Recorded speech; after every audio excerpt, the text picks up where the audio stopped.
All right, let's go Houston Texans. I think Seattle Seahawks are up there, but Houston's one of the more fascinating teams to me because of just some of the moves they made. They trade Laremy Tunsil. That's the biggest one. Get a bunch of picks from Washington for Laremy Tunsil, and they're going to completely reshape their offensive line. Then they made a bunch of moves that were similar to the early Nick Caserio years, where all the deals are short and somewhat cheap. Laken Tomlinson at guard, 1 year, $4.25 million. Darrell Taylor for a year. Sheldon Rankins for a year. Mario Edwards for 2 years, $9.5 million. Derek Barnett for 1 year, $5 million. So you come out of free agency often where you see teams in like the Bears, it's like they added all these resources on the offensive line. The Texans, their defensive line, much like the Bills, their defensive line too deep is set. Like they are ready to go into the season on the defensive line. On the offensive line, they're not. They have players who have started before, but I don't know if these are the pieces that they want. So they're going to have to, I think they're drafting multiple players and or in on other guards besides Laken Tomlinson. Can't wait to see what Houston does on the offensive line now. These are not the linemen you are looking for. Like that offensive line, it's interesting because we talked about the Laremy Tunsil trade. They got an extra pick in there that we weren't talking about the last time. It's like a second and a third and a seventh, and then swapping fourth round. So we were missing the 7th round pick in the deal. There was an extra pick that the Texans are getting, but it is the lowest pick you can get. So they've traded away Laremy Tunsil, who was the one good member of a terrible offensive line last year, which itself is interesting, right? Like you get rid of Laremy Tunsil, who is an elite level pass blocker, who commits more penalties than most offensive linemen, maybe all offensive linemen, if you factor in his entire career, is a reasonable, not great run blocker. But the big kind of the analysis from anybody that's close to the Texans is like, this guy is a locker room problem. Like it's not that we think we're getting better because we're trading away Laremy Tunsil on the offensive line. It's because we think this guy's an asshole and we want him out of the building, effectively, is the analysis there. So they have opted into, let's get some draft picks, let's try and rebuild the whole thing. But it does put them in a spot where an offensive line that had 1 good player and 4 problem spots now may have no good players and 5 problem spots, with CJ Stroud going into year 3, coming off a down year. Like, you rarely see a team opt into this amount of chaos and turnover when their young quarterback is like right in the middle of the rookie deal. And like, theoretically, this should be go time, right? And instead, they're like, actually, let's take one of our best players and get him the hell out of here because he's a problem. The thing about Tunsil too, I mean, look, we don't know the locker room stuff. We can only go with what we've heard. And if that's all true, that's fine. Maybe you had to make the move and you got a decent haul for him to give yourself an opportunity to replenish. But I also remember we preach creep back toward average all the time. And the idea behind that is don't have any massive holes on your offensive line. Unless you have such a problem spot. And if you remember back when Bill O'Brien traded for Laremy Tunsil, the left tackle spot was such a problem for the Texans. It was Julian Davenport, who was giving up 3 times more pressure, double the pressure of like the average tackle in the NFL. And Tunsil comes in and like cuts that in a third, right? All of a sudden, if the pressure rate, whatever it was that Davenport had, Tunsil was unbelievable. And it was one player did improve that offensive line a lot from a pass protection standpoint. That's how good Tunsil was relative to what the Texans had previously. That's why we know how difficult it is to find just a capable left tackle right now in this market. And that's why it feels uncomfortable. I think on the positive side for Houston, I mentioned the defensive line and I rattled off all the names, I think, on yesterday's show. They're looking really good. The depth, they are 8 and 9 deep on that defensive line. Feeling great about that. And I think up and down the rest of the roster, there aren't a whole lot of needs. And so the picture that I painted was the Tevin Jenkins of the world that are still out there. Maybe it's Mekhi Becton. I mean, there's a guard or two that you could pick up as a starter. They want to kick Titus Howard out to left tackle. I don't know if that's the right play, but maybe he fills one of those tackle spots, whether it's left or right. I mean, if you can grab 1 or 2 more capable starters on the offensive line, go into the draft 2 or 3 players, one starts, these other guys develop. Like, you can reshape this thing pretty quickly if you're the Texans, despite the discomfort that comes from losing a guy as good as Laremy Tunsil on paper. Yeah, you can. I don't think this line is like, I don't think it's a complete lost cause. It's not, there's no talent on this group at all. It's a disaster. We need 5 new players to come in. Like, there is the components of most of a good offensive line already on the roster from a personnel standpoint, I think. It shouldn't have been as bad as it was a year ago. So you also have the element of, like, how much can they figure that part of it out? Like, so much of the failing last year was, as you said, it was like they'd never seen a stunt before. They'd never seen any of these pressure looks.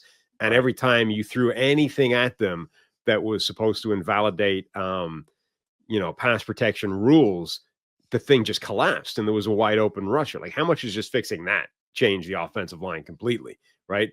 So, and I don't know if they can do that, but like, that's an offseason task for them, right? Forget upgrading the personnel. Like, let's get this on the right page. How do we actually pick up stunts, pressures, sim pressures, complicated looks? Let's actually try and work on the protection rules here.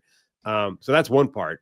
Number 2, like, Titus Howard, the 2 good years that he's had have come at right tackle. I think putting him at the left side is vaguely insane. It's one of those things where all the evidence of his career says he's a pretty good right tackle and substandard at any other position, whether it's left guard, whether it's left tackle. I would not be wanting to throw him out there left tackle and just hope that works. The problem there, though, that's last year's 2nd round pick, Blake Fisher, is a right tackle and never really played on the left side. And like, he struggled last year, but he was a rookie, and you're hoping he's a developmental right tackle for you. So you have 2 right tackles when you need one. A left. Yeah, but I think the solution to that is to put them both at right tackle. And if Blake Fisher can't beat out Titus Howard, you're comfortable that you've got a fairly good right tackle, like, solved, right?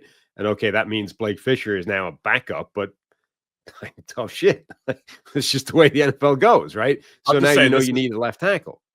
This is how close it is. Lance Zierlein had them trading up for Kelvin Banks in a mock pre-Laremy Tunsil trade, and now they have the draft ammo to do that. Right. Like, if they signed Tevin Jenkins today and then traded up for Kelvin Banks at left tackle, yeah, I'd be feeling much better about it already. Right. And Titus Howard plays right tackle, or battles Fisher at right tackle, Tevin Jenkins at right guard, maybe left guard and center is still a question mark, but you have Kelvin Banks as your starting left tackle going forward. I think you're in a much better spot. So it's close, and that's what I'll be looking for right now. And to me, they're fascinating because they already had a massive need at offensive line, and then took the one guy who looked like the most dependable and traded him. And again, I mean, Cam Robinson is out there, right? As a starting caliber left tackle. True. Is Cam Robinson a downgrade over Laremy Tunsil? Absolutely. Is he an upgrade over Titus Howard at left tackle? Also, absolutely. So, there are fixes out there.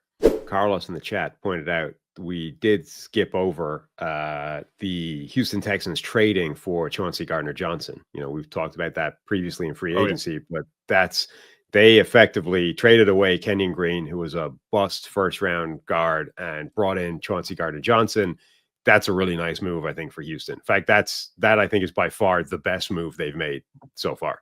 Yeah, I like that move a lot. And, we even like the move for the Eagles just because they have Jeff Stoutland coaching the offensive line. And who knows what you get on a buy low. I mean, I'm not saying I like it for Philadelphia, but the only thing that makes me interested in it is Jeff Stoutland plus former first-round caliber player. But yeah, I mean, if we want to circle back for the Texans a little bit, I was focused on their defensive line and the fact that I just love the depth that they have there, but in the secondary as well. Derek Stingley coming off a great year. I think they really hit on Kamari Lassiter as a starting corner last year in the 2nd round. Opposite him, CJ Gardner-Johnson added to the mix with Jalen Petrie and Jimmy Ward. I mean, think about Jimmy Ward, CJ Gardner-Johnson, and Jalen Petrie. They're all safety slot hybrids, or at least they were at some point in their career. I love the versatility of that secondary, the 2 outside corners, the defensive line depth. I think the defense is in a really good spot for Houston. Yeah, and it'll be, first of all, it'll be interesting to see where he plays for them, because Chauncey Gardner-Johnson is one of these guys that's been a slot/safety hybrid, or done both. So they've now got like 2 of those guys in Petrie and Chauncey Gardner-Johnson, who I think are like Jimmy Ward's done that as well, as you said, but I think those two guys are most recently in that sort of hybrid role. Which one of those guys is actually going to play the slot for them? The other thing I like about it, I think it shows an awareness of like a self-awareness. A lot of people talked up Kalen Bullock last year because he had 5 interceptions and a couple of those plays were splashy. He was, however, at the root cause of a lot of terrible plays within that defense. And this theoretically should get him out of the starting lineup when, a lot of other people have been like, look at this guy, young star on the rise, 5 picks, rookie, fantastic. And instead the Texans are like, dude, did you see the negative reel here? We've got to get that guy off the field and work on that stuff before we can, get the positive stuff out of him. That happens all the time, Sam. If there's like one thing that our career has been over the last 10 to 15 years, it's stop looking at just these positive plays. There are bad football plays out there too where guys don't get blamed. Right. No offense. Don't get blamed enough, or it just gets ignored because they don't show up on the stat sheet. There's no stat that's like, oh, you busted 12 coverages. Until there was. But it's good because sometimes I think NFL teams get suckered into that. Like sometimes the teams themselves are like, oh, look at these good plays. Like the splat will live with some mistakes. I think it's a good sign that they've been like, actually, we've seen the bad as well.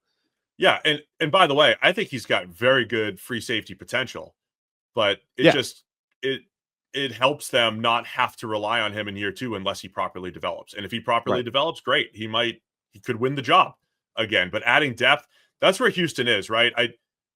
They have depth all across their roster. Add another viable threat at receiver, and then attack the offensive line. And I think Houston's in a pretty good spot. Thanks for watching all the way to the end of our video. For more great content, click here to subscribe and here to watch another video. We'll see you again soon.